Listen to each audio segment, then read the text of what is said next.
मैं आप लोगों से चर्चा कर रहा हूं, हालांकि ये मध्य प्रदेश लोक सेवा आयोग समाज कार्य में यूनिट नंबर 8 जो है उसमें दिया हुआ है निर्धनता के बारे में। ठीक है, उसमें बात कही गई है 8 यूनिट में निर्धनता के बारे में। उत्तराखंड चिकित्सा समाज कार्य के लिए भी यह इम्पोर्टेंट है। ये हो सकता है यहाँ से भी पॉवर्टी यानी गरीबी क्या है, निर्धनता क्या है, इससे भी प्रश्न पूछे जा सकते हैं।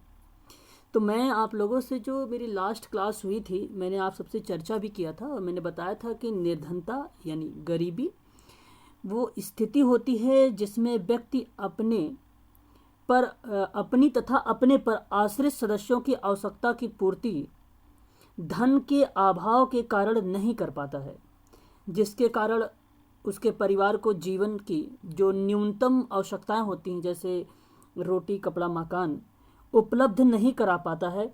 तो हम ऐसी कैटेगरीज में समझ लेते हैं कि ये निर्धनता की श्रेणी में रखा जाता है। ठीक है, तो मैंने कुछ परिभाषा के बारे में बताया भी था। मुझे इसमें एक परिभाषा बहुत ही फेमस लगती है, बहुत अच्छी भी लगती है, ग्लीन और ग्लीन की परिभाषा। ग्लीन और ग्लीन ने कहा भी था निर्धनता को कि निर्धनता वो दशा होती है जिसमें एक व्यक्ति अपर्याप्त आय या विचारहीन व्यय के कारण अपने जीवन स्तर को ऊंचा नहीं रख पाता है, जिससे उसकी शारीरिक और मानसिक कुशलता। ठीक है, आप सबको इस चीज़ को ध्यान रखिएगा क्योंकि बहुत इंपॉर्टेंट है। ये प्रश्न कभी कभी फैक्ट के रूप में भी पूछा जाता है ना। तो जहाँ पे शारीरिक और मानसिक कुशलता बनी रहे और उसके आश्रित समाज के स्तर के अनुसार जीवन व्यतीत कर रहा हो तो उसे हम लोग बोल देते हैं कि भाई ये है निर्धनता, है ना। तो निर्धनता की परिभाषा सबसे ज़्यादा अगर कोई इंपॉर्टेंट मुझे लगी है तो यही ग्लीन और ग्लीन की ही लगी है, जिसमें इस तरीके से इन्होंने अपर्याप्त आय को लेकर चर्चा कर लिया, प्लस में जीवन स्तर को इतना ऊंचा नहीं रखा जाए, मतलब इसमें हाई लेवल की बात भी नहीं की गई, साथ ही साथ शारीरिक और मानसिक कुशलता बनी रहे और आश्रित समाज के स्तर के अनुसार जीवन व्यतीत कर रहा होता, वो व्यक्ति कहलाता है एक प्रकार से निर्धन या निर्धनता। तो इस तरीके की परिभाषा जो है ग्लीन और ग्लीन की अकॉर्डिंग बताई गई थी। और मैंने आप लोगों से वेरी वेरी मोस्ट इम्पोर्टेंट एक लाइन और बोला था, भारत में जो है निर्धनता को लेकर ग्रामीण क्षेत्रों में अगर कैलोरी की बात की गई है तो वो 2400 कैलोरी है, और शहरी क्षेत्रों में अगर बात की गई है तो वह 2100 कैलोरी प्रति व्यक्ति प्रतिदिन से कम उपभोग को गरीब माना जाता है। अगर 2400 से कम उसको कैलोरी भोजन मिल रहा है और 2100 से कैलोरी से कम से प्रति व्यक्ति की मैं बात कर रहा हूँ उससे कम मिल रहा है तो वो एक प्रकार से गरीब की श्रेणी में रखा जाएगा, है ना। तो मैंने ये सारी चीज़ें आप लोगों से परिचर्चा कर चुका हूँ। मैं अब आगे बढ़ता हूँ, एक और बात आप लोगों को बताना चाहूँगा, थोड़ा सा आप लोग उसको अपने कॉपी पर नोट भी बनाइएगा क्योंकि 2-3 लाइन में बोलूँगा और इम्पोर्टेंट बोलूँगा। जैसे एक रंगराज समिति थी, किसी को पता है रंगराज समिति? कोई लोग जानते हैं? अगर जानते हैं तो थोड़ा बहुत चर्चा कर सकते हैं हमसे। रंगराज समिति जानते हैं कोई लोग? बताए। नहीं जानते हैं तो बेझिझक पूछ भी सकते हैं आप लोग। चलो मैं इसको बारे में थोड़ा सा 2-3 लाइन में बताना चाहूँगा। प्रश्न हो सकता है यहाँ से पूछा जाए। निर्धनता आकलन के लिए बेसिकली एक रंगराजन समिति है, रंगराजन समिति है। वॉइस कट रही पर आवाज ठीक से नहीं आ रही है। क्या बात कर रहे हैं? क्या मेरी आवाज़ आप लोगों के पास सही तरीके से नहीं जा रही है?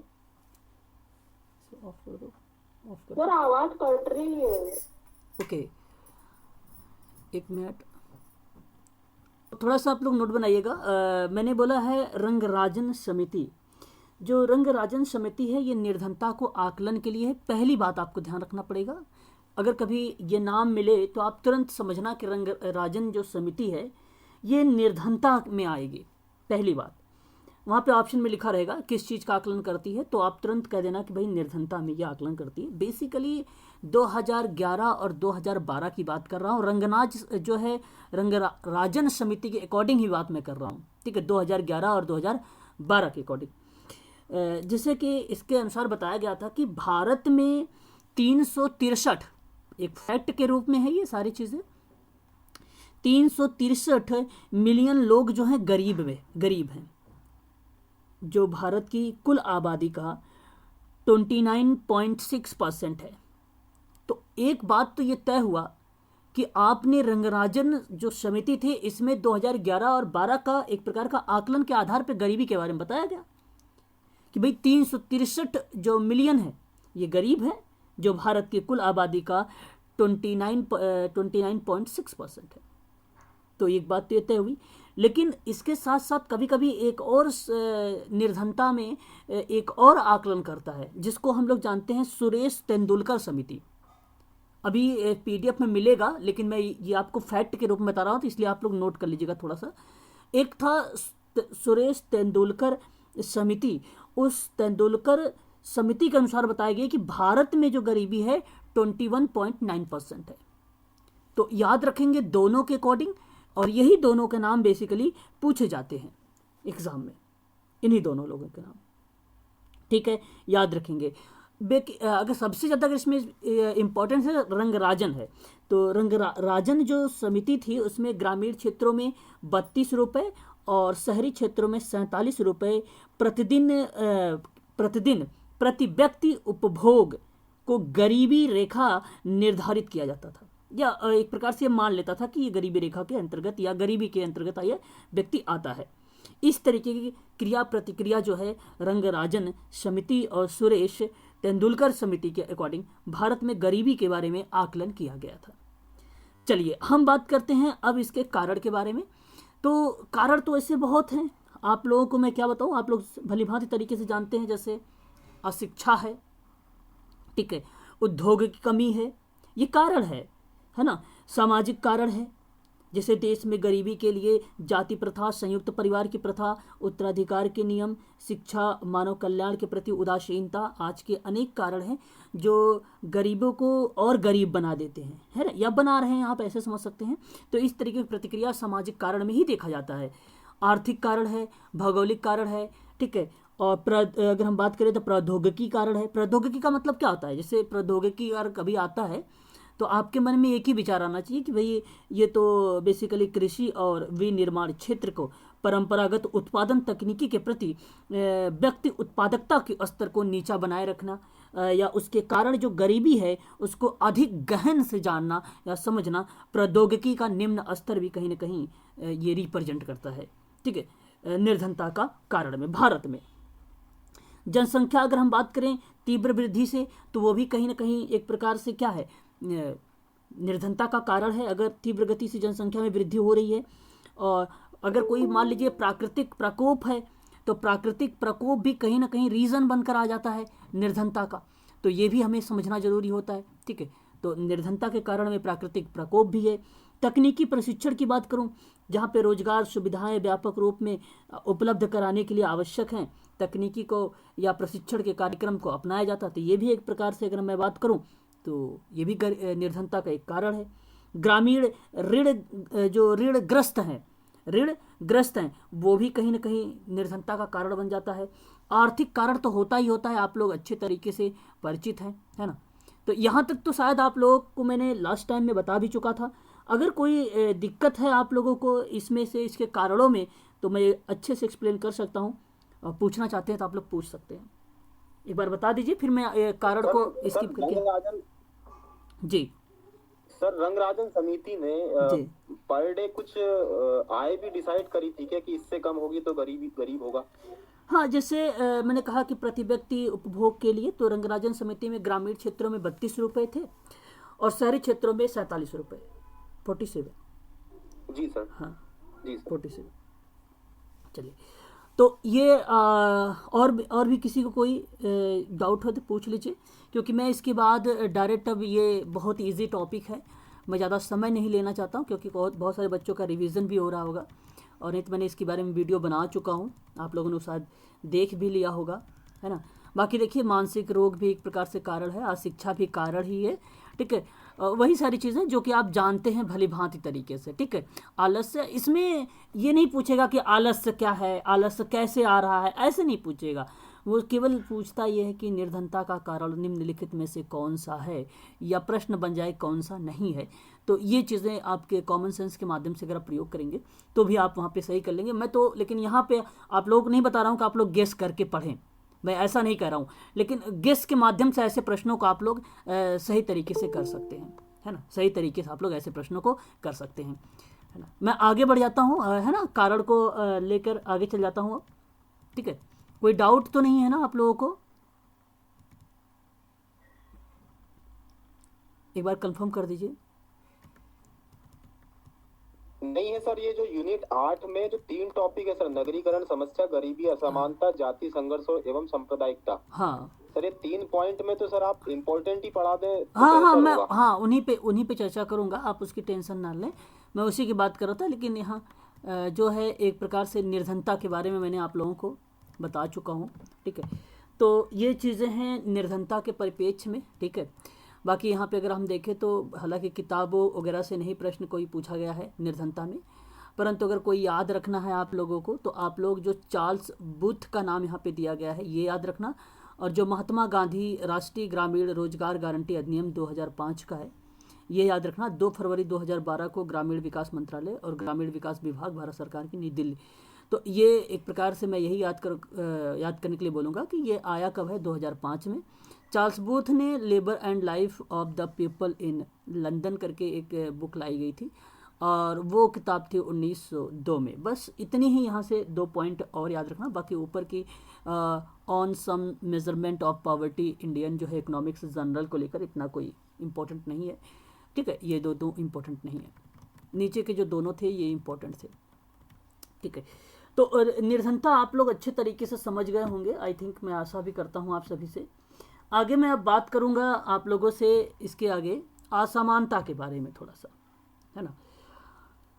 असमानता क्या होती है, किसी को पता है, बता सकता है कोई असमानता? अच्छा, एक बात और याद रखिएगा आप सभी लोग निर्धनता में ही, जैसे सोशल वर्कर हैं आप लोग, है ना।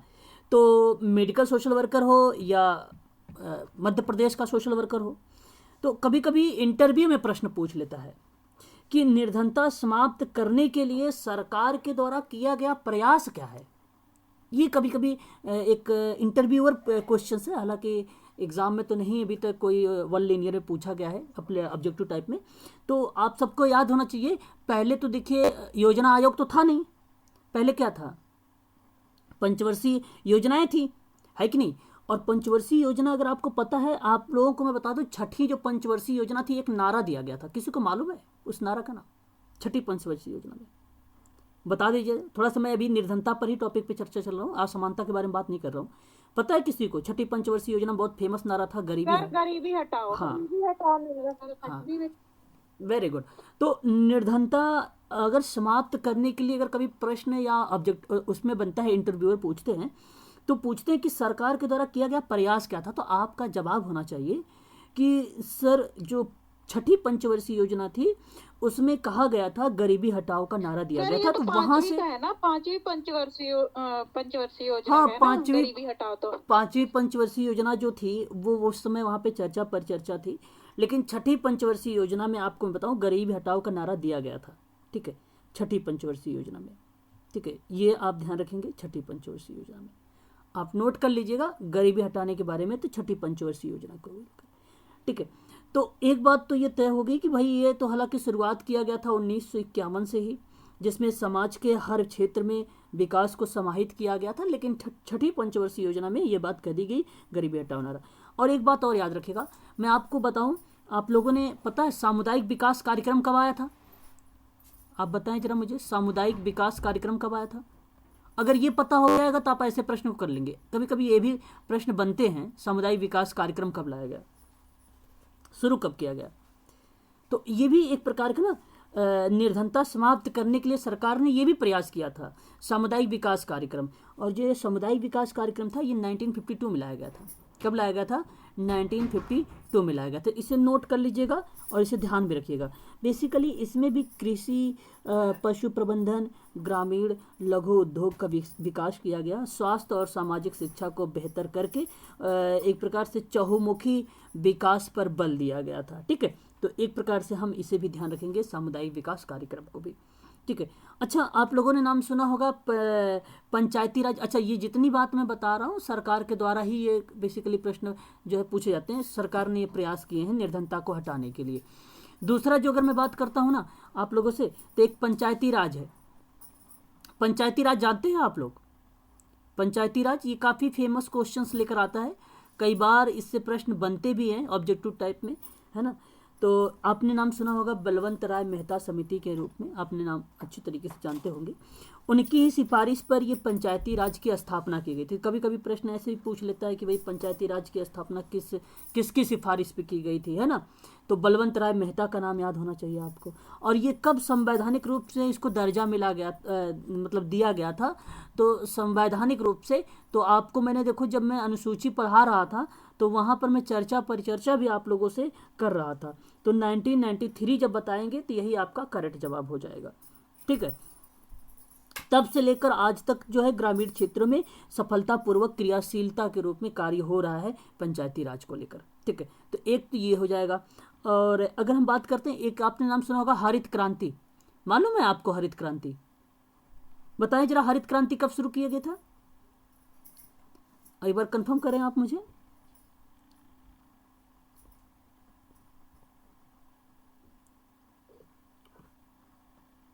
बताएं। पंचवर्षीय योजना में स्टार्ट हुआ था क्या? चौथी पंचवर्षीय योजना में? छठी पंचवर्षीय योजना में, छठी में सर।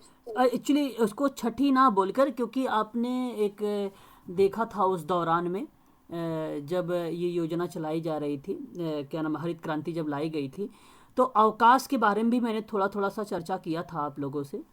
तो सन 1966 और 67 यानी 1966 और 67 में ये शुरू किया गया था हरित क्रांति।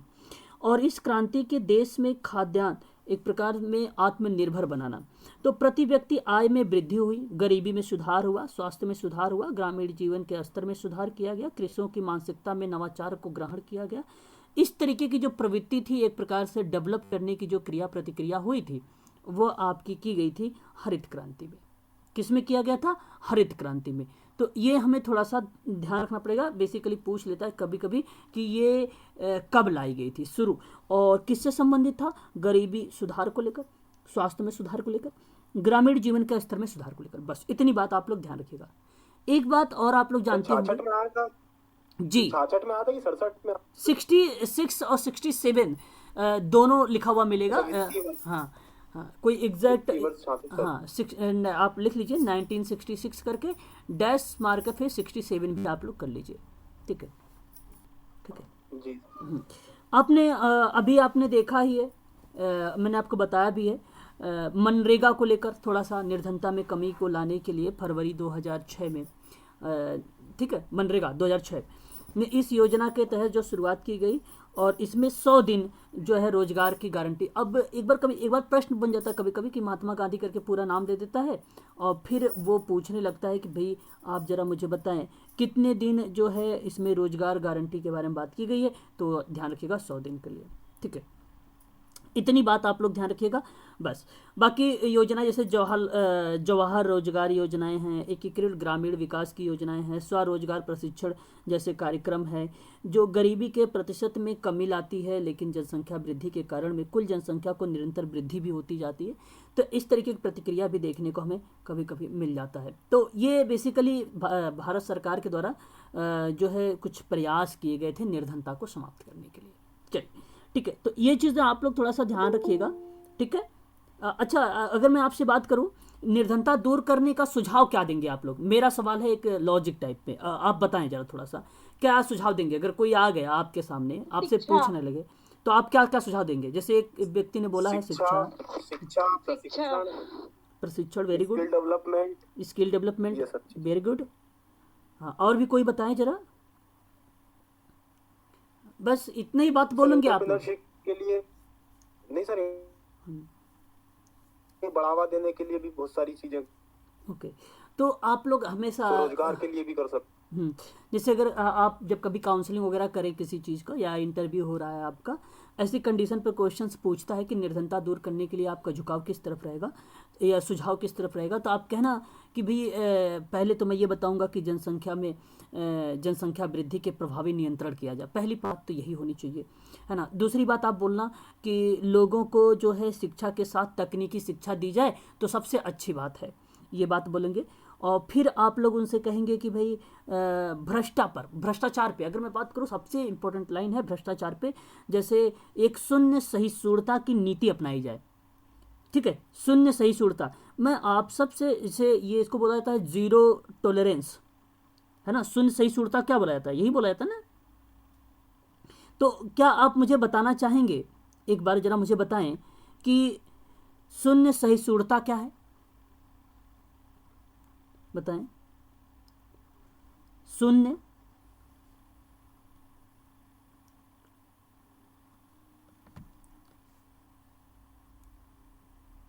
बताएं। भाईचारा, सहिष्णुता मतलब भाईचारा होता है। हाँ, बंधुत्व, भाईचारा, ठीक है। अच्छे व्यक्तित्व, आवश्यकता वाले, सहनशीलता वाले, ऐसे तत्वों को हम लोग क्या करते हैं, व्यक्तित्व का उसका विकास करते हैं। तो यह एक प्रकार से शून्य सहिष्णुता की ओर अग्रसर होता है। तो ऐसी एक नीति अपनाई जानी चाहिए। और अगर मैं बात करूं आप लोगों से, तो ग्रामीण विकास पर अत्यधिक जोर देना, ये भी आप बोल सकते हैं। एग्जाम में शून्य सहिष्णुता पूछा जा सकता है, याद रखिएगा, इसको नोट कर लीजिएगा, जीरो टॉलरेंस करके।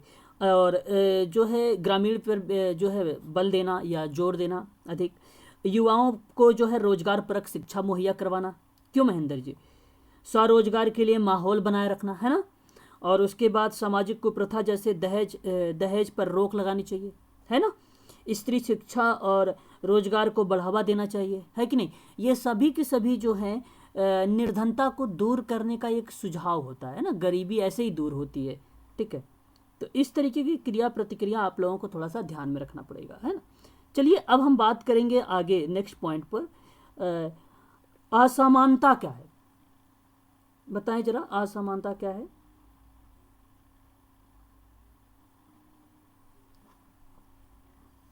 असमानता आर्थिक, शारीरिक, मानसिक, बौद्धिक मानकों पे जो अंतर होता है उसे हम असमानता कह सकते हैं। ओके, ठीक है। मतलब आप अगर मैं आपसे कहूँ, देखो पहले तो एक चीज़ समझ लीजिए, अगर आप समानता समझ जाएंगे तो आप असमानता समझ जाएंगे। तो पहले मैं सिंपल चीज़ों को लूँगा ताकि आप समानता को समझ जाएं, है ना। तो देखिए, समानता आप लोग अच्छे तरीके से परिचित हैं, जानते हैं कि प्रत्येक के साथ एक जैसा व्यवहार किया जाना, है ना। समानता का सही अर्थ कि कोई विशेष अधिकार वाला वर्ग ना होकर उसको उन्नति का समान अवसर प्रोवाइड किया जाए, तो वहां पर आपने क्या किया, समानता की बात कर रहे हैं, है ना। तो सभी व्यक्ति को एक समान जब रखते हैं तो ऐसी प्रतिक्रिया में आप समानता का रूप देते हैं। लेकिन असमानता क्या हो जाएगा, यही आपका चेंज हो जाता है। असमानता का मतलब क्या हो जाता है, थोड़ा सा होल्ड, सॉरी। समानता आपको समझ में आ गया, एक बार जरा मुझे बताएं, समान होने का भाव, समानता समझ में आ गया। जी सर। हाँ, और असमानता के बारे में अगर हम जानें, असमानता को दूर भगाने के लिए वर्तमान में असमानता ही देश की सबसे बड़ी समस्या है। हमें इससे खत्म करना होगा। सामाजिक असमानता हो सकता है, आर्थिक असमानता हो सकता है, शैक्षिक असमानता हो सकता है, क्षेत्रीय असमानता हो सकता है, औद्योगिक असमानता हो सकती है। तो देश को विकसित बनाने में सबसे बड़ी बाधा उत्पन्न हुई है असमानता को लेकर। अच्छा, वही रीजंस है। अगर मैं आपसे बात करूं ना, जैसे अभी आप लोगों ने से ये बताया भाई कि समानता को हम क्या बोलते हैं, एक प्रकार से जहाँ इक्वलिटी और समानता, समान चीज़ों के भाव के बारे में बात करते हैं, जैसे दो या दो से अधिक लोगों के समूहों के बीच में जो संबंध है वो एक ही स्थिति में होती है, जिसे हम बोलते हैं समानता। ठीक है, जिसको हम लोग क्या बोल देते हैं भाई, ये समानता है। ठीक है, और असमानता हम किस स्थिति में बोल देते हैं कि भाई जहाँ पे सामाजिक क्रियाशीलता जो है सही तरीके से ना हो, ठीक है, सही तरीके से रिप्रेजेंट ना हो, तो उसको हम बोल देते हैं, जैसे स्वतंत्रता, समानता, भाईचारा का जब आप विद्रोह करने लगते हैं तो वहाँ पे असमानता जैसी प्रतिक्रिया जाहिर होने लगती है। ठीक है, तो जैसे मैं अगर कहूँ कि सामाजिक, आर्थिक, राजनीतिक, तीनों तरह के ये सभी लोगों के साथ समान व्यवहार हो, तो इसके लिए समान का होना महत्वपूर्ण हो जाता है। जैसे समानता की वजह से सभी के लिए एक वोट का अधिकार है। सार्वजनिक वस्तुओं के लोग, अगर हम बारे में बात करें, तो इसका हम जो है बेरोक टोक इस्तेमाल कर सकते हैं। सभी लोगों को अपनी पसंद का काम करने की आज़ादी मिल सकती है। ये समानता का भाव बता रहा है। समाज में सहज कार्य व्यापार करने के लिए या उसका विभाजन करने के लिए ज़रूरी है सहजता। तो ऐसी प्रतिक्रिया पे अगर जो एक बड़ी समस्या के रूप में आ रही है तो सामाजिक असमानता आ रही है। सामाजिक असमानता, आप जरा मुझे बताएं एक बार कि सामाजिक असमानता क्या हो सकता है? सर, समाज में उच्च वर्ग एंड निम्न वर्ग हो गए, जैसे उनके बीच में टकराव हमेशा बना रहता है, वही हो गया सामाजिक असमानता। ऊंच नीच की भावना हो गई, जातिगत भावना हो गई, लैंगिक भावना हो गई। ठीक है, बहुत बढ़िया। हाँ, उच्च नीच में बेसिकली अगर लैंगिकता पूछा है तो एग्जाम में बेसिकली लैंगिकता को वो रिप्रेजेंट करता है। ठीक है, बहुत बढ़िया आपने बताया। तो देखिए यहाँ सिंपल शब्दों में आप इतना सिर्फ समझे रहिए, जाने रहिए कि असमानता जो है बेसिकली भारत में अगर हम बात करते हैं तो जो सबसे तेज़ी से बढ़ती अर्थव्यवस्थाओं में से एक है, भारत में सबसे तेज़ी से बढ़ती हुई अर्थव्यवस्था में से अगर हम बात करें तो यह सबसे असमान देशों में से एक भी माना जाता है। ठीक है, और इसमें अगर हम बात करें तो असमानता के बेसिकली दो ही टाइप बताए गए थे। एक कारण बताया गया था आर्थिक को लेकर, और आर्थिक का जो कारण बताया गया था वहाँ पर आय को असमानता बताई गई थी और धन को असमानता। जैसे आय में क्या होता है, आय असमानता का मतलब क्या है? जैसे जनसंख्या में असमान आय का वितरण हो जाना, तो जाहिर सी बात है आर्थिकता को रिप्रेजेंट कर रहा है। धन की अगर मैं बात करता हूँ तो धन असमानता से जुड़ी, जो धन के असमान वितरण का कारण बन जाता है, तो कहीं ना कहीं रिप्रेजेंट होता है आर्थिक असमानता, जहां आपको आय और धन के बारे में बात हो। अब इन्होंने बताया है सामाजिक में ऊंच नीच को लेकर। तो सामाजिक असमानता के बारे में अगर हम बात करते हैं तो जैसे सत्ता की बात हो, धर्म की बात हो, रिश्तेदारी की बात हो, प्रतिष्ठा की बात हो, नस्ल की बात हो, जातीयता की बात हो, लिंग, वेरी वेरी मोस्ट इंपॉर्टेंट है लैंगिक असमानता, लिंग पर हो, उम्र पर हो, यौन अभिविन्यास पर हो, वर्ण पर हो, इत्यादि के आधार पर जो है सामाजिक असमानता के रूप में हम देख लेते हैं। ठीक है, और अगर हम बात करते हैं सामाजिक असमानता के रूप में भी तो उसमें भी कुछ जो है पार्ट आते हैं। जैसे अगर मैं बात करूं राजनीतिक, तो राजनीतिक जो असमानता है वो सामाजिक असमानता का कारण है। जैसे सामाजिक असमानता कैसे आई, तो हो सकता है भाई राजनीतिक असमानता होगी। सरकारी संसाधनों तक पहुंचने की क्षमता का कारण जो उत्पन्न हो रहा है वो असमानता ही तो है। मान लीजिए सरकारी सुविधाएं या अवसर होते हैं और इसमें शामिल भी किए जाते हैं उनके अधिकार भी, और केवल खास व्यक्ति को होता है ये। तो जब ये केवल खास व्यक्ति के लिए होगा तो जाहिर सी बात है वहां पे असमानता हो रही है ना। अभी आपने देखा होगा कंगना रनौत के बारे में अभी न्यूज में आ रही थी, उनको जेड सिक्योरिटी मिली थी। आप लोगों ने नाम सुना जेड सिक्योरिटी? जानते हैं, उनको कंगना रनौत को मिले थे। और अब सोच लीजिए वहाँ पे, तो अगर वह बाल ठाकरे को लेकर कुछ थोड़ा सा विवाद था, उनका चल रहा था मैटर, तो वहाँ पे एक प्रकार से अगर मैं बात करूँ तो कहीं ना कहीं मेरे पॉइंट ऑफ व्यू से वो तो एक राजनीतिक असमानता थी, उनको दे दिया गया है ना। अगर मैं बात करूँ आप लोगों से तो जैसे उपचार और जिम्मेदारी असमानता के बारे में बात करूँ तो उपचार और जिम्मेदारी असमानता में से कुछ लोगों को अधिक लाभ होता है।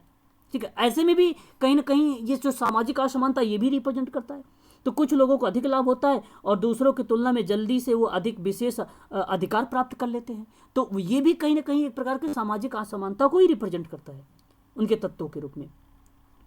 जैसे कुछ लोगों को स्टेशन जिम्मेदारियां जो है, अगर मैं बात करूं, कुछ लोगों को अधिक जिम्मेदारियां दी जाती है और इसलिए कि उन लोगों को बाकी की तुलना में बेहतर मुआवजा और अधिक लाभ भी मिलता है। तो कहीं ना कहीं ये बताता है कि उपचार और जिम्मेदारी असमानता है ये। तो ये भी एक प्रकार, अब वहाँ पे आप लोग ऑप्शन को एलिमेंट मत कर दीजिएगा कि आप कहें कि भाई सर ने तो कभी बोला ही नहीं कि उपचार और जिम्मेदारी असमानता कोई होती है, मैंने तो सिर्फ सामाजिक, आर्थिक, शैक्षिक, क्षेत्रीय, औद्योगिक, राजनीतिक ही बोला है। नहीं, आप ये भी ध्यान रखें, उपचार और जिम्मेदारी असमानता भी कारण है सामाजिक असमानता का। अच्छा, मैं केवल बात कर रहा हूँ अभी असामाजिक, जो सामाजिक असमानता है इसके बारे में चर्चा कर रहा हूँ, है ना। सदस्यता का असमानता होता है। सदस्यता का असमानता एक परिवार, राष्ट्र और धर्म में सदस्यों की संख्या होती है, उसको हम सदस्यता का असमानता बोल देते हैं। लिंग असमानता होता है। लिंग असमानता वह होता है जिसके द्वारा श्रम को विभाजित करना भूमिकाएं और जिम्मेदारियां सौंपकर पुरुषत्व और स्त्रीत्व के कारण महिलाओं और पुरुषों के साथ साथ अलग व्यवहार किया जाता है, तो उसको हम बोलते हैं भैया लिंग असमानता। तो लिंग असमानता आप सभी के लिए बहुत इंपॉर्टेंट है ना। अगर हम बात करते हैं नस्ली और जातीय असमानता क्या होती है, तो समाज के भीतर जो नस्ल और जातीय श्रेणी के बीच में जो सामाजिक भेद होते हैं उसके परिणाम के बारे में बात करता है, तो वो एक प्रकार से नस्ली और जातीय असमानता को बताता है। तो कहीं ना कहीं अगर मैं आप लोगों से बात करूं तो आप सब लोग समझ रहे होंगे मेरी बात कि जो असमानता का प्रकार बन रहा है वो बेसिकली आर्थिक, और आर्थिक में आपका आय और धन, सामाजिक असमानता जिसमें आपका आ रहा है राजनीतिक असमानता, उपचार और जिम्मेदारी असमानता, सदस्यता का असमानता, लिंग असमानता, नस्ली और जातीय असमानता, ये एक प्रकार के कारण के रूप में आ रहा है। तो ये आप लोगों को ध्यान रखना पड़ेगा, है ना। तो ये चीज़ें हैं, बाकी असमानता बहुत बड़ी चीज़ नहीं है। बस आप ये समझ लीजिए कि कहाँ पे वो प्रॉब्लम आ रही है, समस्याएं कहाँ पर आ रही है, और अगर असमानता भाग जाए या असमानता हट जाए, दूर हो जाए, तो जाहिर सी बात है लोगों में समानता की भाव आ जाएगी, है ना, समानता की भाव हो जाएगी। तो यही बिल्कुल आप लोगों का सही रहेगा और ऐसा होना भी चाहिए। असमानता देने का मतलब यही था आपके सिलेबस में कि इसको दूर करना होगा, ठीक है, इसको दूर करना होगा, ठीक है। चलिए, अगर किसी को कोई डाउट है तो आप मुझे बताएं थोड़ा सा, मैं इसके बारे में और भी आगे चर्चा करना चाहूँगा। चलिए, यहाँ पे देखिए जरा, सामाजिक असमानता के कारण ही समाज में, अगर आज समाज में आपसी प्रेम, भाईचारा, मानवता, इंसानियत, नैतिकता खत्म होता जा रहा है। आप लोग अच्छे तरीके से जानते हैं सामाजिक असमानता का कारण ही यही ऐसा है कि समाज में जो आपसी बंधुत्व की बात होती है, भाईचारा की बात होती है, मानवता की बात होती है, इंसानियत की बात होती है, नैतिकता होती है, वो सभी के सभी खत्म हो रहे हैं। और ये बताता है आपका सामाजिक असमानता। व्यक्तिगत स्वार्थ के लिए समाज की जाति और धर्म में बांटना जायज नहीं है। कहने का तात्पर्य ये है एक प्रकार से कि व्यक्तिगत किसी का स्वार्थ है किसी पर्टिकुलर कार्य को लेकर, तो समाज में अगर हम बात करें किसी जाति और धर्म में, तो जाहिर सी बात है बांटना संभव नहीं है। तो आर्थिक असमानता के कारण ही आज समाज में अमीर और अरबपतियों की जो संख्या है वो बढ़ रही है, परंतु समाज में गरीब लोग जो हैं उनका दिन प्रतिदिन वो गरीब भी होते जा रहे हैं। तो जिस हाल में थे आज भी उसी हाल पर वो सभी लोग खड़े हैं। तो ये एक प्रकार की कहीं ना कहीं सामाजिक असमानता के कारण के बारे में बताया जा रहा है आप लोगों को, ठीक है। तो ये ध्यान रखिएगा, सामाजिक असमानता बहुत इंपॉर्टेंट है आप सभी के लिए। अच्छा, अगर हम बात करते हैं यहाँ पर एक पॉइंट और है, देखिए जी पूछे सर, यहाँ एक हाँ जी पूछे सर, असमानता की जड़ भेदभाव है या भेदभाव की जड़ असमानता है? देखिए, असमानता की जड़ भेदभाव है, ये दोनों पूरक हो सकते हैं। हाँ, यहाँ एक दूसरे के दोनों पूरक है। वेरी गुड, ये स्टेटमेंट सही है आपका कि दोनों एक दूसरे के पूरक है, बात दोनों सिमिलर का एक ही निकलेगा, तो इसलिए आप इसको पूरक कहेंगे। तो जिससे भेदभाव की बात होती है तो वो भेदभाव पर्टिकुलर है किस पे, वर्ण, जाति, लिंग, आधार किस पर, शिक्षा किस पर, तो सभी चीज़ों पर होता है, इन सभी चीज़ों इसमें इन्वॉल्व हो जाती है पर्टिकुलर, ठीक है। तो मैं आप सबसे ये कहूँगा कि भाई समाज ओके, क्या मेरी आवाज़ आप लोगों के पास स्पष्ट जा रही है? एक बार स्पष्टीकरण करें। आ रही है अगर तो सर आ रही है, नेटवर्क प्रॉब्लम के कारण कभी कभी जो है नेटवर्क सही तरीके से ना होने की वजह से आप लोगों के पास नहीं है, तो आप लेफ्ट होकर दोबारा से ज्वाइन कर लीजिए। इन सर का कहना था कि असमानता का बेसिकली मूल उद्देश्य के बारे में, उनका मूल बिंदु पकड़ना चाहते थे। तो मैं आप सबसे एक ही बात कहूँगा, मेरी बात मैं बार बार रिपीट कर रहा हूँ, एक आप नोट करिए सामाजिक असमानता, जहाँ पे आपको मैंने बहुत सारे शब्दों को रिप्रेजेंट करके बताया, जैसे सत्ता, धर्म, रिश्तेदारी, प्रतिष्ठा, नस्ल, जातीयता, लिंग, उम्र और यौन अभिविन्यास, वर्ग इत्यादि जैसे इनसे शब्दों पर आधारित है सामाजिक असमानता। और जो मैं बात करूं आपसे आर्थिक को लेकर, तो आर्थिक पर आप ध्यान रखिएगा, किसी भी व्यक्ति के भेदभाव किया जाता है तो उसे आर्थिक असमानता, जब उसके आर्थिक तौर पर, जब आर्थिक तौर पर किसी भी व्यक्ति के या व्यक्ति में आप भेदभाव करते हैं तो उसे हम आर्थिक असमानता कहेंगे। और यही है आपकी आय असमानता और यही है आपकी धन असमानता, जिसको हम आर्थिक असमानता के बारे में बात कर रहे होते हैं। ठीक है, तो ये चीज़ें हो जाती हैं। चलिए मैं आगे बढ़ता हूँ। अब शैक्षिक असमानता के कारण ही हम समाज में वंचित वर्गों को अच्छी शिक्षा दे पाने में असफल साबित हो रहे हैं। हम जानते हैं कि शिक्षा के बिना किसी व्यक्ति, समाज, राष्ट्र का विकास हो ही नहीं सकता है।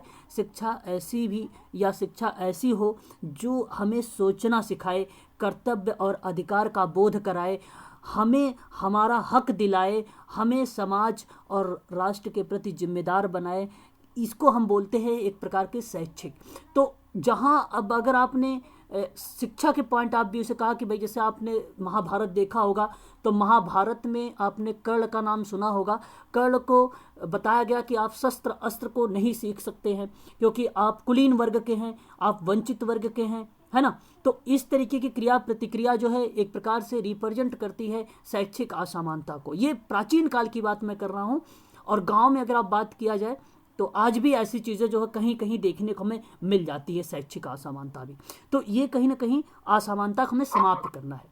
ठीक है, मिलता है कि नहीं मिलता है गाँव में, आप बताएं जरा। जैसे सर भीमराव अम्बेडकर के साथ हुआ था। बिल्कुल बिल्कुल, जैसे कि इन्होंने अभी एक एग्जांपल दिया है, वेरी गुड। इन्होंने कहा डॉक्टर भीमराव अम्बेडकर के साथ। ठीक है, तो ये देखिए, अब वो एक अगर मान लीजिए कुलीन या निम्न जाति के हैं तो इसके मतलब ये थोड़ी, अब उनके बारे में ये तो सोचिए आप लोग, उन्होंने क्या रचना करा, भारत का संविधान बना दिया। कितने महान व्यक्तित्व वाले व्यक्ति हैं वो, है कि नहीं। तो पहली चीज़ उनके, पहले हमने अगर किसी व्यक्ति को पहचाना उसके कर्मों से, है ना, उसके कर्तव्यों से हमें पहचान करना चाहिए, उसकी बातों से नहीं, है कि नहीं। बातें तो बहुत सारे लोग करते हैं भाई। चलिए, इतनी बात तो आप लोग समझ गए होंगे अच्छे तरीके से। तो भारत, अगर मैं आप लोगों से एक बात बताऊं, भारत में असमानता का रूप क्या हो सकता है, कोई एग्जाम्पल बताएं जरा। भारत में असमानता का रूप क्या हो सकता है, जो सामाजिक असमानता का विशेष रूप से हम देख सकते हैं, क्या क्या बताएं जरा कोई। सर ये हर स्तर पे अलग अलग होता है। जैसे कहीं पे क्षेत्रवाद के साथ साथ असमानता हमें सामने देखने को मिलती है, चाहे वो इंडस्ट्रियल एरिया हो या ऑफिस वगैरह, ये सब चीजें। चलिए ठीक है, आपने असमानता सर आर्थिक स्तर पे आंदोलन चल रहा है मध्य प्रदेश में, जैसे ओबीसी आरक्षण को लेकर सब हर जगह का अलग अलग है सर, सबके अलग। देखिए मैं आपसे एक बार बताता हूँ, आप लोग को जब भी कभी कोई पूछा जाए अगर इस तरीके से कि भारत में असमानता का रूप क्या है, क्या असमानता है, तो आपके मन में एक ही बात आनी चाहिए। पहली बात तो लैंगिक आपको याद होना चाहिए। जब भी कभी असमानता हो तो लैंगिक असमानता मतलब लैंगिक शब्द आपके दिमाग में वो चीज़ें क्लिक हो जानी चाहिए। एक लैंगिक, एक धर्म, ठीक है, जातीयता, आर्थिक, और अभी जो मैंने आपको सत्ता वगैरह बात कर रहा था, रिश्तेदारी का, ये सारी चीज़ शामिल होती है। लेकिन खासकर अगर मैं बात करूँ आप लोगों से, लिंग असमानता बहुत इंपॉर्टेंट है। आप लोगों ने नाम सुना होगा ILO के। ILO आप जानते होंगे, इंटरनेशनल लेबर ऑर्गेनाइजेशन। उसमें ये बात साफ शब्दों में कह दी गई थी कि, हाँ वेरी गुड, तो उसमें ये बात कह दी गई थी कि भारत में लिंग वेतन का अंतर सबसे अधिक होता है। ये बात मैं आपसे बताऊं तो अंतर्राष्ट्रीय श्रम संगठन के अकॉर्डिंग कही गई थी, है ना। अब ये प्रश्न बनते हैं आप लोगों से, सबसे बड़ा अंतर कि महिलाओं को पुरुषों की तुलना में 34% कम वेतन भुगतान किया जाएगा, ऐसी प्रतिक्रिया बात करता है अंतर्राष्ट्रीय श्रम संगठन, इंटरनेशनल लेबर ऑर्गेनाइजेशन। ठीक है, एक बात ये।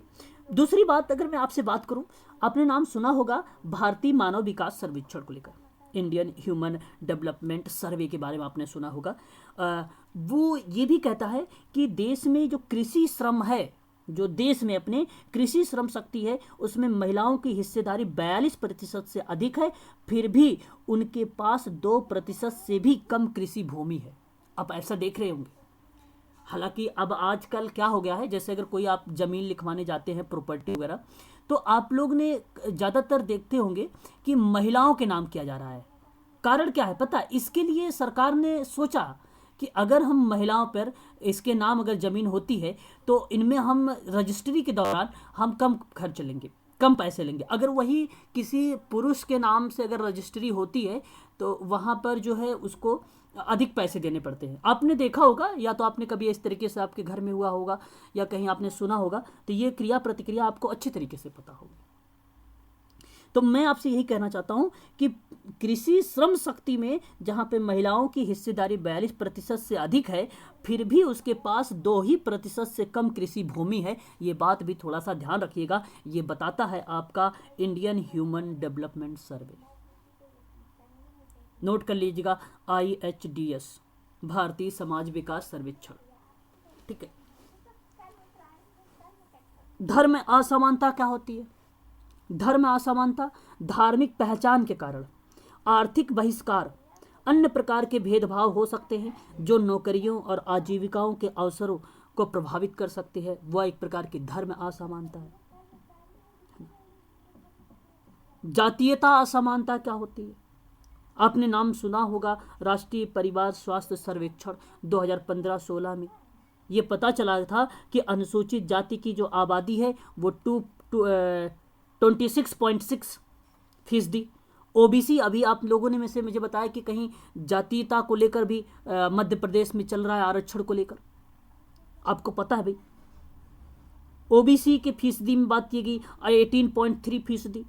अन्य जातियों में अगर हम बात किया जाए, जातीय असमानता की बात मैं कर रहा हूँ, 9.7 करी गई। ST की आबादी की अगर बात की जाए तो 45.9% सबसे कम धन अर्जित करता है ये। तो इस तरीके की क्रिया प्रतिक्रिया एक राष्ट्रीय परिवार स्वास्थ्य सर्वेक्षण के माध्यम से की गई थी, है ना। तो ये तो बहुत सिंपल टॉपिक, इसको अगर हम ना अगर अच्छे से समझे, अपने मनन करके विचार करके, तो इस टॉपिक के समझ सकते हैं। बाकी ये जो कंटेंट मैं आपको दे रहा हूँ, ये सारी चीज़ें इसमें ऑलरेडी मेंशन किया गया है। बस मैंने बताया अपने शब्दों में, यहाँ पर वो चीज़ें सारी जो है लिखी हुई है। ठीक है। अभी अगर कोई किसी को डाउट वगैरह है तो आप लोग जरा मुझसे एक बार पूछ भी सकते हैं। अब यहाँ पे थोड़ा सा देखिए, सर ज्वाइन की रिक्वेस्ट आई हुई है। ओके ओके ओके ओके, चलिए मैं उनको ज्वाइन कर लेता हूँ। ओके, चलिए, तो ये चीज हो गई। सर लिंग असमानता में जैसे कोई एक्स होते हैं ना, क्या कहते हैं उनको, हमें आइडिया नहीं है, तो उनका कैसे वो करेंगे समायोजन? यक्स मतलब नहीं समझा। जैसे लिंग समानता की, मैं असमानता की बात, जेंडर जैसे हो गए, जैसे यहाँ पे लिंग ट्रांसजेंडर बोल रहे हैं। अच्छा, ट्रांसजेंडर। देखिए यहाँ ट्रांसजेंडर के, अच्छा मैं समझ गया, आप ये कह रहे हैं कि अगर लैंगिक असमानता की बात कर रहे हैं तो पुरुष और महिलाओं के बारे में बात कर रहे होंगे, तो ट्रांसजेंडर कहाँ गए ना, ऐसा शायद आपका सवाल है क्या? जी सर, जी जी। देखिए ट्रांसजेंडर के बारे में एक अलग से आरक्षण देने की बात की गई है। ठीक है, उनके लिए एक अलग से, जैसे अगर आपकी कभी फॉर्म भरते हैं आप लोग, ठीक है, तो उस फॉर्म में आजकल ट्रांसजेंडर भी करके आ रहा है ना, तो उनके लिए अलग से है। लेकिन यहाँ पे जब लैंगिक असमानता की हम बात करते हैं ना, तो हम पुरुष और महिला को ही रखते हैं, उसमें ट्रांसजेंडर को शामिल नहीं करते हैं। ठीक है, ठीक है ना। तो पुरुष और महिलाओं की ही तुलना में हम कोई कंपेयर या बात करते हैं तो लैंगिक समानता के बारे में, असमानता के बारे में ही बात करते हैं, कभी भी कंपेयर करते हैं इसी को लेकर। तो लैंगिक समानता में इसी को याद रखिए। बाकी ट्रांसजेंडर तो ये हो गया कि हम किसी लॉजिक, मतलब एक तर्क वितर्क वाला आपने टॉपिक छेड़ा है, इस पर तर्क करना चाहिए हम लोगों को, लेकिन तर्क छोड़िए इस पर। तो इतनी चीज़ आप ध्यान रखिए बस, केवल लिंग असमानता को लेकर, है ना। आगे अगर बात करते हैं, लेकिन भारत में, जी कुछ डाउट नहीं है, आगे बढ़ें। जी सर। देखिए यहाँ पे कह रहा है कि भारत में असमानता का प्रमुख कारण गरीबी है। बात तो सही है, कभी कभी एग्जाम में प्रश्न भी पूछ लेता है कि भैया बताइए जरा असमानता का प्रमुख कारण क्या होता है, तो 4 ऑप्शन मिलेंगे। अगर जिस ऑप्शन में गरीबी लिखा रहेगा ना, उसको सबसे ज़्यादा प्राथमिकता देना आप सभी लोग, वही ऑप्शन आपका सही माना जाएगा फिर। तो भारतीय बहुसंख्यक लोगों की निम्न स्तर की आय, बेरोजगारी, ठेका, परिणाम स्वरूप श्रम की कम उत्पादकता ही एक प्रकार से कहलाती है भारत में असमानता का प्रमुख कारण।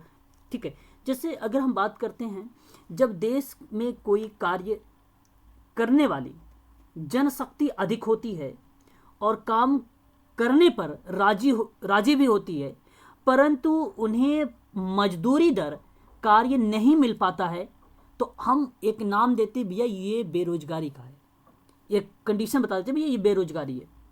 सब सिंपल शब्दों में, जब योग्य, जैसे आप योग्य हो, आप कुशल हो, जब योग्य और कुशल लोगों की उनकी क्षमता के अनुसार नौकरी नहीं मिलती है, तो इस समस्या को हम लोग बोल देते भैया ये बेरोजगारी है। तो कहने का मतलब बहुसंख्यक लोगों की निम्न स्तर की जो आय है, बेरोजगारी और ठेका का परिणाम स्वरूप श्रम को कम करने की एक प्रकार की उत्पादकता है। और कम श्रम उत्पादकता का तात्पर्य होता है कि आर्थिक विकास की कम दर जो लोगों के बड़े पैमाने पर गरीबी और असमानता का मुख्य कारण बनता है। वास्तव में अगर मैं आप लोगों से बात करूं तो यहाँ पे देखिए, असमानता गरीबी और बेरोजगारी का परस्पर संबंध है। ठीक है, तो गरीबी और बेरोजगारी का परस्पर संबंध कहने का तात्पर्य एक प्रकार से एक दूसरे के पूरक हैं, ऐसी क्रिया प्रतिक्रिया आप बता सकते हैं। तो भारत में बेरोजगारी का कारण क्या हो सकता है? देश में श्रम शक्ति का तीव्र विकास हो जाना, आर्थिक विकास धीमी सी गति से होना, आर्थिक वृद्धि में होने वाली रिसाव का प्रभाव पर एक प्रकार का विफलता हो जाना, भारतीय अर्थव्यवस्था में अल्प विकसित प्रकृति का होना, दोषपूर्ण शिक्षा प्रणाली का होना, तकनीकी विकास का अभाव होना, अपर्याप्त रोजगार की योजनाएं होने, भारतीय कृषि का पिछड़ापन होना, ये सभी जो है एक प्रकार का रिप्रेजेंट करते हैं आपका भारत में असमानता को। आप यहाँ पे देखिए जरा, जोहान्सबर्ग स्थिति कंपनी न्यू वर्ल्ड वेल्थ की एक रिपोर्ट के अनुसार बताया गया है कि भारत विश्व में दूसरा सबसे अधिक असमान देश है, जिसमें करोड़पति अपनी संपत्ति का 54% नियंत्रित करते हैं और 5600 यानी 5600 बिलियन डॉलर की कुल व्यक्तिगत संपत्ति के साथ यह दुनिया के 10 सबसे अमीर देशों में से एक, और फिर भी औसत भारतीय अपेक्षाकृत गरीब ही है। कहने का मतलब आप समझ सकते हैं कि यहाँ पे जो करोड़पति अपनी संपत्ति का 54% यानी 54% असमानता कर नियंत्रित कर रहा है अपनी संपत्ति को। तो यही तो कारण है, अमीर अमीर बनता जा रहा है, गरीब गरीब बनता जा रहा है। ठीक है, तो बहुत सारे ऐसे रीजंस हैं, ऐसी बात नहीं है कि केवल यही है। लेकिन अब अगर मैं आपसे कहूं इनको दूर कैसे करोगे आप, तो पहली बात तो ये कि अर्थव्यवस्था को तीव्र, पहली बात तो ये अर्थव्यवस्था को तीव्र आर्थिक विकास कर दो, तेजी से करो। दूसरी बात, पशुपालन, मुर्गी पालन, मछली पालन इत्यादि कृषि आधारित एवं संबंधित उद्योगों का विकास कर दो। सिंचाई की सुविधाओं का विकास कर दो, जनसंख्या नियंत्रित कर दो, और स्वास्थ्य और शिक्षा की अगर हम बात करें तो एक आधारभूत एक सुविधाओं को सुदृढ़ बना दो, है ना। पंचायती राज संस्थाओं को प्रोत्साहन दे दो। ऐसी तकनीकी का विकास करो जहां पे श्रम की गुणवत्ता और उत्पादकता में दीर्घकालीन सुधार हो, व्यापक लेवल पर सुधार हो, लंबे समय के लिए सुधार हो। ठीक है, तो ऐसी क्रिया प्रतिक्रिया, परिवार नियोजन कार्यक्रम को भी आप शामिल कर सकते हो। ठीक है, परिवार नियोजन कार्यक्रम का तेजी से जो है आज प्रसार करना, ये भी शामिल कर सकते हो आप लोग। ठीक है, तो ये एक प्रकार की इसको समाप्त करने का कारण है। जैसे आपने गरीबी के बारे में देख रहे हैं, ऐसे भी आप यहाँ पे असमानता वगैरह को भी समाप्त कर सकते हैं। इस तरीके से बहुत सारी चीज़ें आती हैं। देखिए, आर्थिक असमानता मैंने चर्चा कर चुका हूँ, सामाजिक असमानता के बारे में भी बात कर चुका हूँ। ठीक है, यहाँ पे आप देखिए जरा, धर्म, रिश्तेदारी, प्रतिष्ठा, वंश, जाति, जातिता, लिंग आदि मानदंडों पर ये सारी चीज़ें मैं बता चुका हूँ। वो सारी चीज़ें आपको इस PDF में भी मिल जाएगी, है ना। आप इसे चाहें तो देख भी सकते हैं। भारत में असमानता का प्रमुख कारण क्या है भाई? अच्छा, ये देखो प्रश्न है, आप लोगों से मेरा ये सवाल है, आप लोग मुझे बताएं, और इसके बाद मैं क्लास को यहीं स्टॉप करूंगा। ठीक है, आप जरा एक बार बताएं, भारत में असमानता का प्रमुख कारण क्या है? हाँ, गरीबी। हाँ, तो अब आप ऐसे भी ना सोचेंगे कि मैंने तो ये बात बोला है कि लिंग असमानता को तो ध्यान रखना है, लैंगिक असमानता तो ठीक है, लेकिन मैंने आपको एक चीज़ और बताया था इसी PDF में। मैंने कहा था कि भारत में जो एक प्रमुख कारण बताया जाता है, प्रमुख चीज़ जो समझी जाती है वो गरीबी। कहीं ना कहीं गरीबी भी लिंग को रिप्रेजेंट करने लगती है बाद में। ठीक है, तो इसलिए आप लोग इसको सही जवाब देंगे ऑप्शन नंबर ए को। ठीक है, यही आपका करेक्ट जवाब हो जाएगा। एक्चुअली मैं आप लोगों से अब ना क्लास आज के लिए